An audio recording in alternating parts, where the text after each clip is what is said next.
तो HTML के बारे में हमने पढ़ लिया था। अब हम नेक्स्ट जो पढ़ने वाले हैं वो है CSS के बारे में। CSS क्या होता है, किसी को मालूम? CSS के बारे में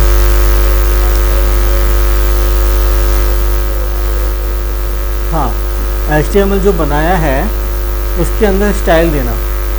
स्टाइल का मतलब है कि हमारे HTML पेज को हम स्टाइल शीट की मदद से डेकोरेट कर सकते हैं, ठीक है, प्रॉपर तरीके से। जो काम हम नॉर्मल HTML के अंदर नहीं कर सकते वो काम हम स्टाइल शीट की मदद से कर सकते हैं। मान लो आपको एक वेबसाइट बनानी है, उसके अंदर 10 पेज बनाने हैं, ठीक है। तो उन 10 पेज को बनाने के लिए आप क्या करोगे?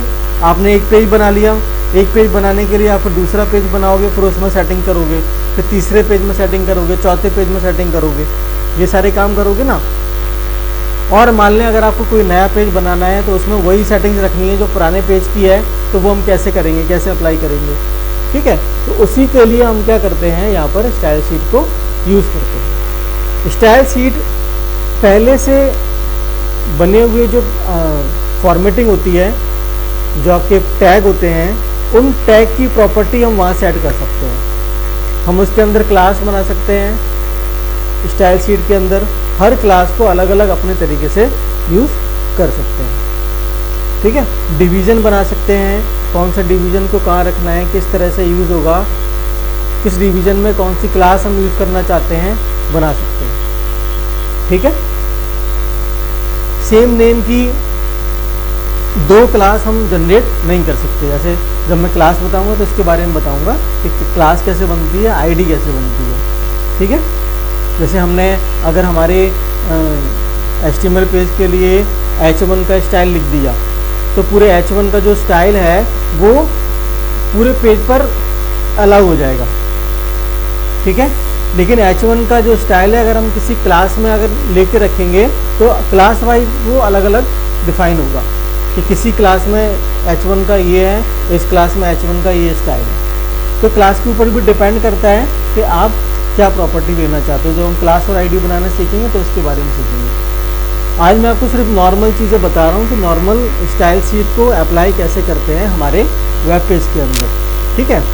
तो स्टाइल शीट के जो टाइप हैं वो 3 टाइप होते हैं स्टाइल शीट में। कौन कौन से? एक होता है आपका एक्सटर्नल स्टाइल शीट।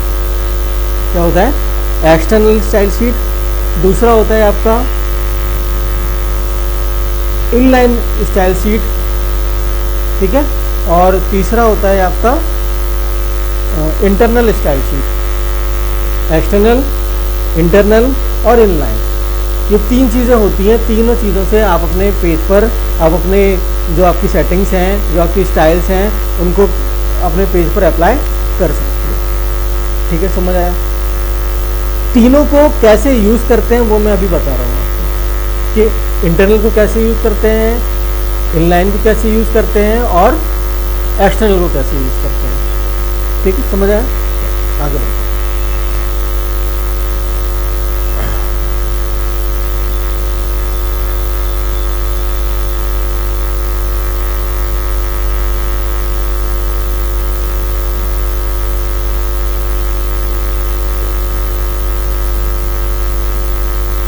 तो सबसे पहले मैं बता रहा हूँ आपको इनलाइन क्या होती है। इनलाइन स्टाइल शीट, इनलाइन के बारे में। What is inline style sheet? Inline को कैसे लिखा जाता है, नोट कर। ये HTML और बॉडी सेक्शन, टाइटल, ये आपको पता है पहले से? नहीं पता क्या?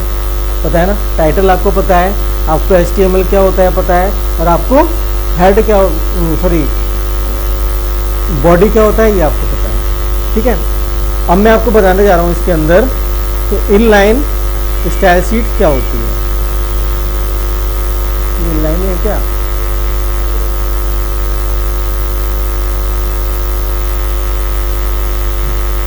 अब देखो यहाँ पे लिखा हुआ है, ये मैं हटा दूँ, हेड वाला सेक्शन हटा देता हूँ, ठीक है। इसके अंदर हटा।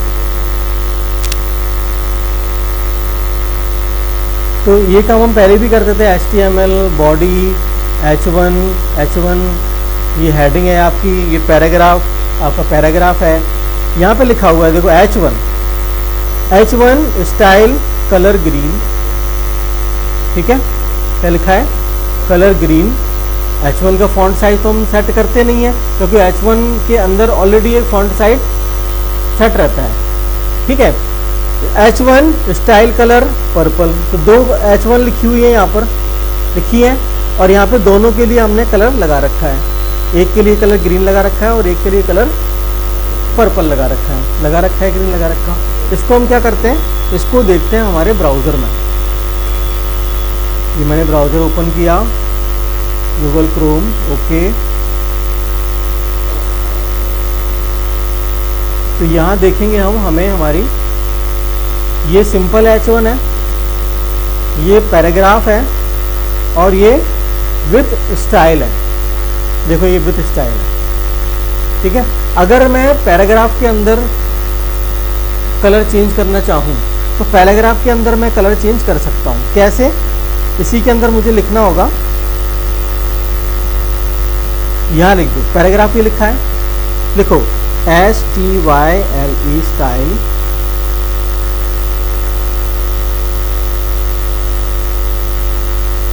STYLE style equal to inverted comma, ठीक है, कलर के लिखे कलर COLOR कलर, ठीक है, कॉलन, कौन सा कलर आप यूज़ करना चाहते हो वो कलर लिख दो, जैसे मैंने यूज़ कर रेड, ठीक है, और सेमी कॉलन, ठीक है, और इसको करो सेव, और हमारा पेज को ओपन करो और रिफ्रेश करो। हो गया पैराग्राफ का कलर चेंज। अब देखो यहाँ पर मैंने क्या किया, एक और पैराग्राफ यूज़ करता हूँ, Ctrl+C और यहाँ Ctrl+V। अब इसके अंदर मैंने क्या किया, यहाँ पे स्टाइल हटा दी,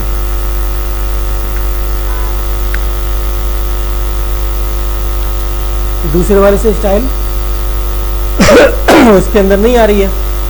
पैराग्राफ के अंदर जो स्टाइल लगाना चाहेंगे हम वो स्टाइल पैराग्राफ के अंदर आ जाएगी। एक और स्टाइल लगा के बताता हूँ, देखो आपको, BG कलर,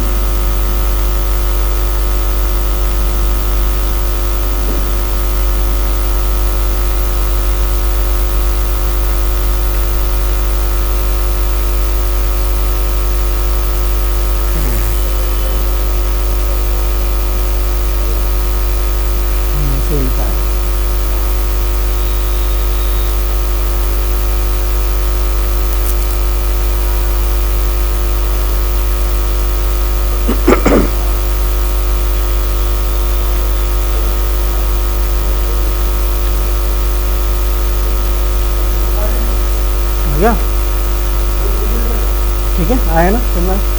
तो यहाँ देखो जो स्टाइल आप टैग के अंदर यहाँ पे ऐसे लगा देते हो, ये उस टैग के लिए फाइनल मानी जाती है। अगर कोई और दूसरी स्टाइल शीट यहाँ पर लगी होगी तो जो इसके अंदर लिखा हुआ है वो अप्लाई होगा, समझ गए? जो इनलाइन में लिखा हुआ है वो अप्लाई होगा, भले ही आपने कोई एक एक्सटर्नल स्टाइल शीट अगर यूज़ करके भी रखी है तो वो उसमें अप्लाई नहीं होगा, उसकी सेटिंग्स यहाँ पर अप्लाई नहीं होंगी। जो आपने इनलाइन के अंदर लिख दिया है वही अप्लाई होगा, समझ गए? बेसिकली क्या होता है, जब हम कोई दूसरी स्टाइल शीट को यूज़ करते हैं तो हम टैग के अंदर कोई भी स्टाइल नहीं लिखते, हम बिल्कुल खाली लिखते हैं, उसको खाली कर देते हैं। जो स्टाइल्स हैं वो ऑटोमेटिकली स्टाइल शीट से आती हैं, समझ गए? क्लियर हुआ? तो इनलाइन का मतलब ये है कि टैग के अंदर ही अगर हमारी स्टाइल शीट लिखी हुई है तो इस मेथड को इनलाइन कहते हैं, इनलाइन CSS एंट्री, ठीक है, समझ गए ना? इसको इनलाइन बोलेंगे। ये इनलाइन का मतलब है कि आपके टैग के अंदर ही लिखी है, इसको इनलाइन बोलेंगे। क्लियर हुआ? समझ आया? आगे बढ़ते हैं। इसमें क्या होगा कि जिसमें आपको स्टाइल चेंज करनी है, अब मान लो मुझे इस वाले पैराग्राफ में स्टाइल चेंज करनी है, यही वाली स्टाइल चाहिए, तो आपको क्या करना पड़ेगा, इसको कॉपी करके यहाँ पेस्ट करना पड़ेगा, तभी तो आएगी, समझ गए? कॉपी करके मुझे यहाँ पेस्ट करना पड़ेगा तो इसकी स्टाइल चेंज हो जाएगी। अलग लाइन से क्या ब्रेक, क्या नहीं, तो अलग लाइन से तो हमारा पैराग्राफ स्टार्ट हो ही रहा है ना, देखो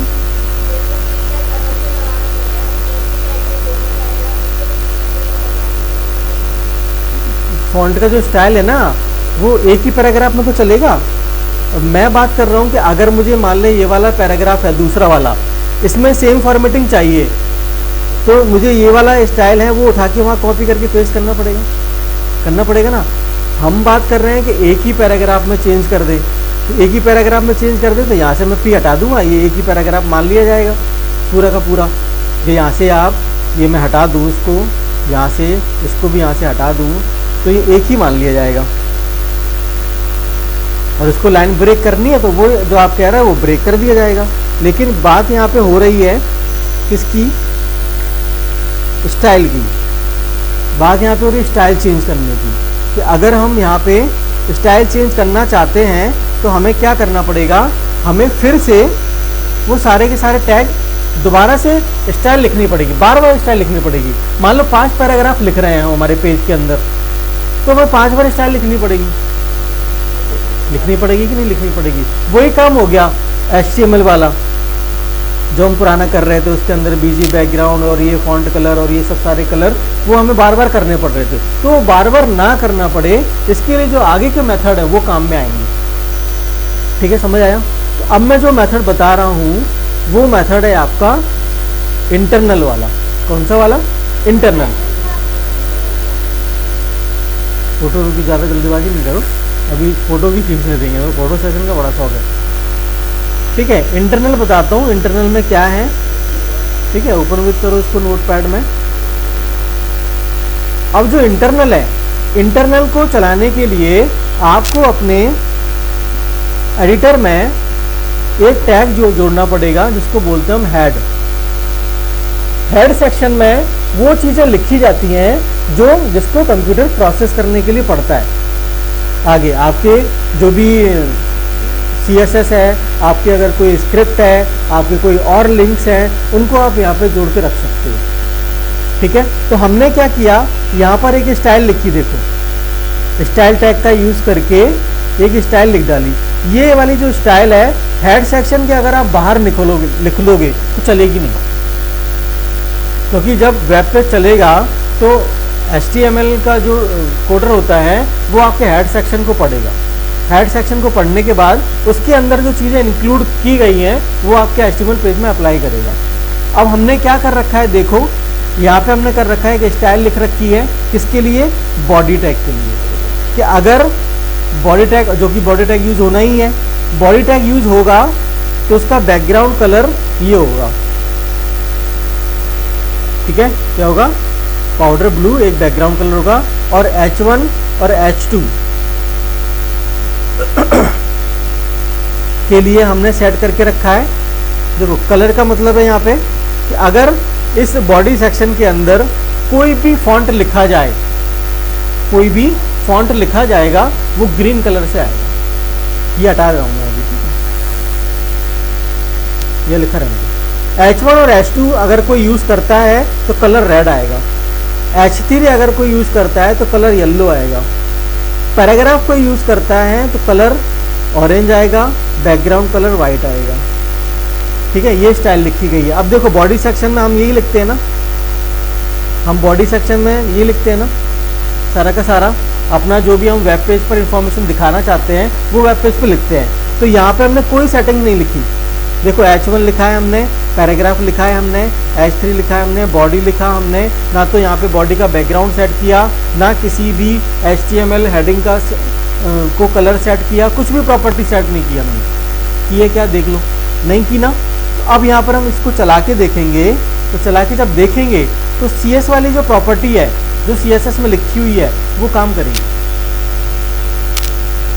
देखो रही है, ये कलर देखो ग्रीन आ रहा है, क्योंकि कहाँ लिखा हुआ है, ये बॉडी पर, बॉडी एरिया पर लिखा हुआ है। और बॉडी एरिया में हमने कलर कौन सा सेट करके रखा है, ग्रीन।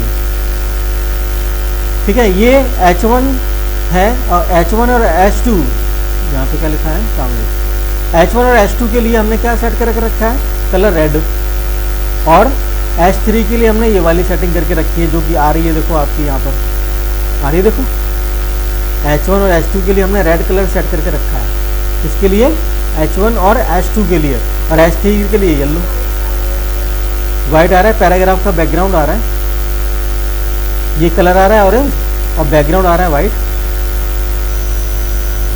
क्योंकि ये छोटा सा एक पैराग्राफ, एक लाइन लिखी हुई है, एक सेंटेंस लिखा हुआ है, बस इसीलिए आपको वो लाइन परेशान कर रही है, वो ऐसे क्यों आ रही है ना। अगर मैं इसके अंदर ज़्यादा लाइनें लिख दूँ तो समझ आ जाएगा हमें, आ जाएगा ना। ये पैराग्राफ लिखा हुआ है, this is a paragraph, this is a paragraph 1, ठीक है। तो पैराग्राफ का बैकग्राउंड हमने सेट किया है, हम हेडिंग का बैकग्राउंड भी सेट कर सकते हैं, ठीक है।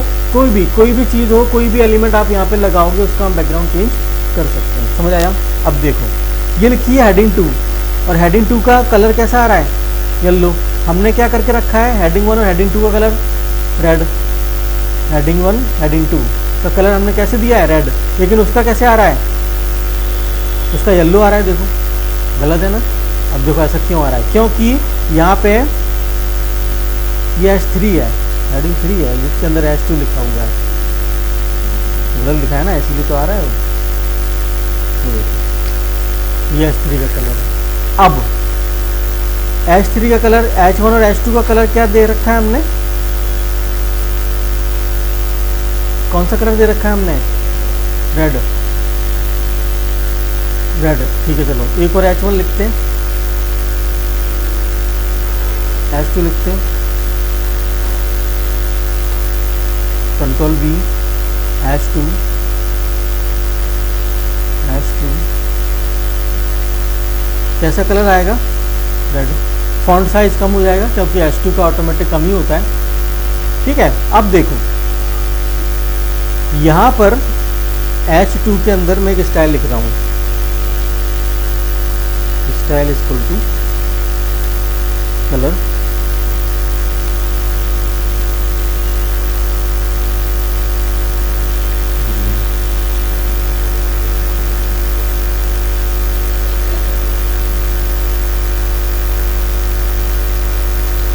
ठीक है।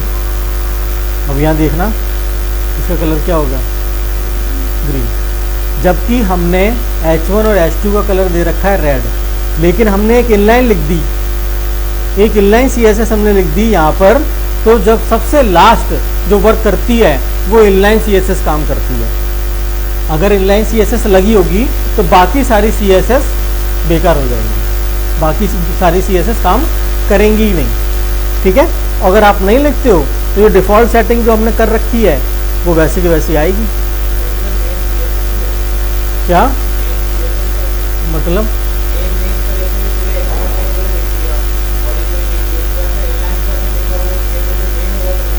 नहीं, मेन का मतलब ये है कि अगर आपने इनलाइन में स्टाइल लिख दी है तो वो इनलाइन वाली काम करेगी, बाकी अगर आपने और CSS आपने जोड़ के रखी है वो काम नहीं करेंगी, ये ध्यान रखना, समझ गए। तो अगर हम जब सिमिलैरिटी बनाना चाहते हैं, देखो हमने इसमें किसी में भी नहीं लिखी, हमने सिर्फ एक बार सारी सेटिंग लिख दी यहाँ पर, और वो सारी सेटिंग इस वाले हमारे HTML कंटेंट पे काम करेगी, यहाँ से लेके यहाँ तक सभी पे, समझ गए। तो ये अगर हमारे हेड सेक्शन के अंदर इस तरह से स्टाइल टैग लगाकर और इस तरह से ये सेटिंग लिखी हुई है CSS की, तो इसको बोलते हैं हम इंटरनल, क्या बोलते हैं, इंटरनल, ठीक है, समझ गए। ये आ गई हमारी इंटरनल वाली। अब आती है हमारी एक्सटर्नल, जो हम सबसे ज़्यादा यूज़ करते हैं, जिसको हम, ठीक है। एक्सटर्नल वाली में क्या होता है कि एक फाइल होती है जो हमें अलग से बनानी पड़ती है, यानी जो हमने इंटरनल में काम किया था ना, ये वाला जो काम है, ये वाला काम, इसकी एक अलग से फाइल बनानी पड़ती है। हम क्या करेंगे, एक अलग से फाइल बनाएंगे,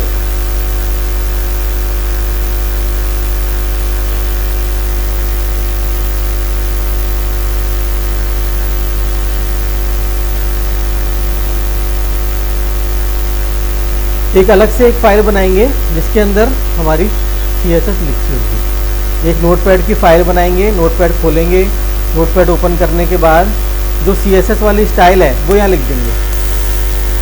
देखो ये बॉडी के लिए हमने लिख दिया, और H1 के लिए हमने लिख दिया, हमने पैराग्राफ के लिए लिख दिया, ठीक है। इस फाइल को जब आप सेव करोगे, कौन सी फाइल को, ये वाली फाइल को जब आप सेव करोगे, तो सेव करने पर हम .html लगाते हैं, यहाँ .css लगाएंगे, क्या लगाएंगे, एक्सटर्नल वाली CSS फाइल को हमेशा .css लगाकर सेव कर देंगे और हम इसको सेव कर देंगे, हमारे फोल्डर के अंदर ही रखेंगे इसको।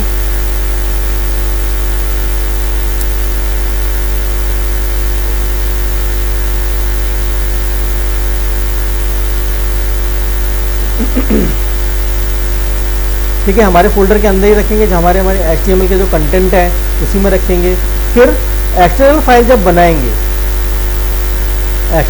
जब बनाएंगे हम, तो उसके अंदर सिर्फ हमें इतना काम करना है, हेड वाला सेक्शन लगा के हमारी CSS को लिंक कर देना है। एक लिंक टैग लगाना है, LIN के link, REL relation style sheet hyper reference abc.css। ये लाइन जब तक आप नहीं लिखते तब तक आपकी CSS काम नहीं करेगी। देखो मैं इस वाली फाइल को खोल रहा हूँ तो आपको दिखेगा दिस इज हेडिंग और दिस इज पैराग्राफ। अब ये जो CSS है ये मैं हटा दे रहा हूँ यहाँ से। अब देखो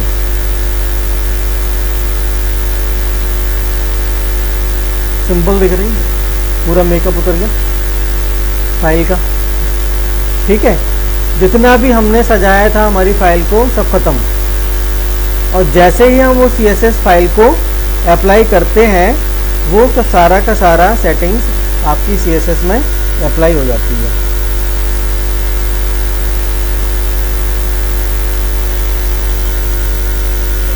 क्या होगा,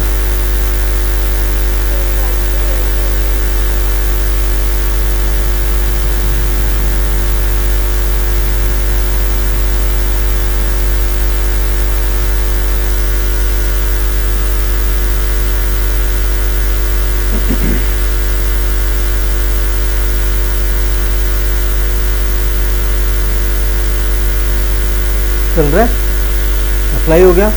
CSS अगर जब तक लिंक नहीं होगी तब तक आपकी वो प्रॉपर्टी है जो आपने CSS में लिख रखी है वो काम नहीं करेगी। ठीक है, समझ गए? तो ये CSS वाला जो काम है वो आपको करना है। ठीक है, और काम कैसे करेंगे, मैं एक टेक्स्ट फाइल आपको WhatsApp पर सेंड कर रहा हूँ। ठीक है, क्योंकि आप फ़ोटो खींचोगे, कुछ का कुछ बना लोगे, ठीक है, तो गलतियाँ होंगी, वो गलतियाँ ना हो उसके लिए मैं आपको एक फ़ाइल सेंड कर रहा हूँ नोट बना के, उसमें से देख के आप अपनी प्रैक्टिस कर लो। ठीक है, फिर हम इसके ऊपर आगे चलेंगे। आगे क्या क्या हम सीखेंगे, हम बैकग्राउंड के बारे में सीखेंगे। बैकग्राउंड किस टाइप के होते हैं, क्या क्या बैकग्राउंड होते हैं, ठीक है, किस तरह से काम कर सकते हैं बैकग्राउंड के साथ, CSS के साथ।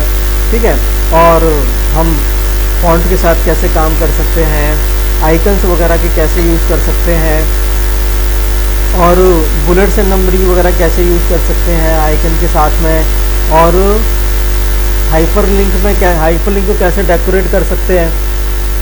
ठीक है, हाइपरलिंक को कैसे हम डेकोरेट कर पाएंगे, हाइपरलिंक डेकोरेट कर सकते हैं हम, जैसे हम माउस से क्लिक करते हैं तो कलर चेंज हो जाए, माउस को हम ऊपर की तरफ हाइपरलिंक की तरफ ऊपर ले जाएं तो बटन से कलर चेंज हो जाए हाइपरलिंक का। जो डेकोरेशन है हम उसको करेंगे। बैकग्राउंड को स्टैटिक कैसे रख सकते हो आप, जैसे आप अपने कंटेंट है, कंटेंट को स्क्रॉल करोगे तो बैकग्राउंड स्क्रॉल नहीं होगा, बैकग्राउंड स्टैटिक रहेगा। अभी आप क्या करते हो, अगर आप अभी बैकग्राउंड डाल दोगे तो बैकग्राउंड आपका स्टैटिक नहीं होता है, फिक्स नहीं होता है। आप जैसे स्क्रॉल करोगे आपका बैकग्राउंड भी स्क्रॉल होता है। ठीक है, अभी ज़्यादा कंटेंट बनाए हैं जिसमें बैकग्राउंड स्क्रॉल होता हो, ज़्यादा कंटेंट बनाए नहीं होंगे तो स्क्रॉल बार आएगी कहाँ से। जब तक ज़्यादा कंटेंट नहीं होंगे तब तक स्क्रॉल बार एक्टिवेट नहीं होती है। ठीक है, जैसे मान लें हम लिखने का ही बना लें, सपोज 15 पेजों का कुछ कॉपी करके डाल दें मैटर, क्योंकि स्क्रॉल बार आ जाएगी, बैकग्राउंड देख सकते हैं हम, कैसे देखेंगे।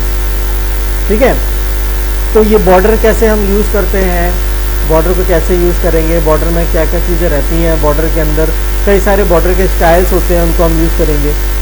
ठीक है, तो मेरी CSS जो रहती है वो हमारे HTML जो डॉक्यूमेंट रहता है वो उसका पूरा का पूरा मेकअप करना वो CSS का काम, उसको प्रॉपर डेकोरेट करना CSS का काम है। ठीक है, और CSS में बहुत सारे एलिमेंट्स होते हैं। तो जो एलिमेंट्स हमारे काम के रहेंगे वो सारे के सारे हम सीख लेंगे। ठीक है, तो थोड़ी देर में मैं आपको एक टेक्स्ट फाइल भेज रहा हूँ, उसको आप कर लेना। ठीक है, समझ गए? अभी भेजता हूँ थोड़ी देर में।